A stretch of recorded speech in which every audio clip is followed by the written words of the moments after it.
And this witness is from a consulting firm named Brattle Consulting, who was basically retained by the government. They were first approached by the government in 2023, last year, March, and then they've did a lot of work, according to the witness, very intensive work earlier this year, particularly earlier this year. So they are providing, the witness name is Paul Hinton. Basically, he is a chief. I understand he's a chief, if not the boss of this consulting firm. And they specialize in analyzing financial data, come up with financial reporting and those kind of things. So that is why the government basically hired his firm.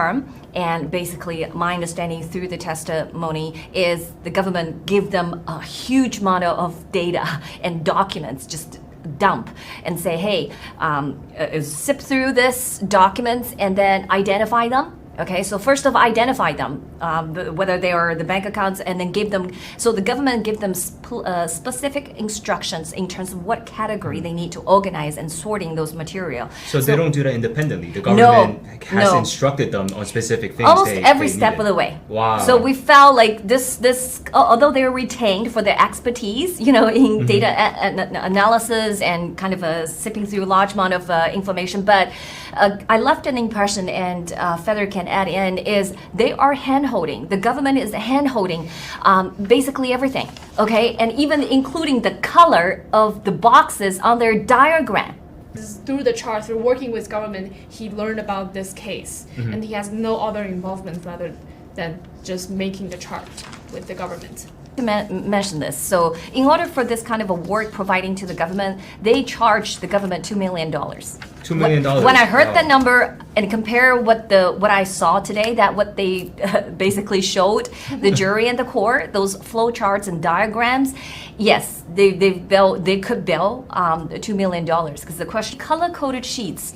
And then I want to finish the sentence, which does not prove anything. So during the cross, our defense basically asked, okay, so this is very complicated, but it could be really simple, okay? So is it, instead of 4 boxes, you could just use 1, right? Yes. That's what witness testified.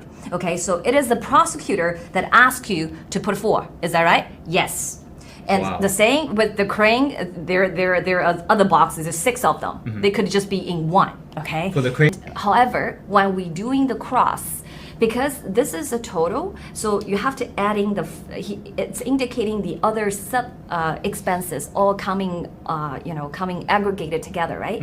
So during the cross, the defense asked, okay, could you identify any of the subcategory expenses that was incurred in 2020? Okay. Because that was what was listed. Yeah, was listed in the 2020. Range, right. But none of these expenses happened in 2020. All of them are happening in 2021. So there is a typo. So the witness was saying, yeah, that's a typo. That's not supposed to be 2021. So the cross said, well, is it a government to ask you to only including 2021? Yes. Okay, so do not including the prior expenses, which could show these are normal. And our defense lawyer did one thing really awesome, because he actually showed our evidence and bring a picture of history. Okay, so we talk a lot about ACA, the family offices. He actually showed a lot of bank accounts which was showed by the government. I'm not sure whether the government has it or not, but now they have it. For sure, they've probably seen it before. These are the Golden Spring and ACA transactions that is long prior to the investments. So we actually showed in 2018, April, July, August, January, 2019, January, 2019, August, all those transactions moving money from the ACA to Golden Spring. Okay, see, and so established a normalcy.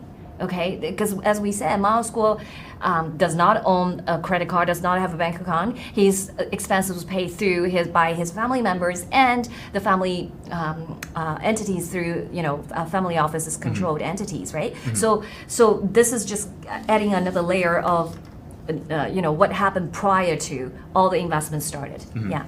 And I think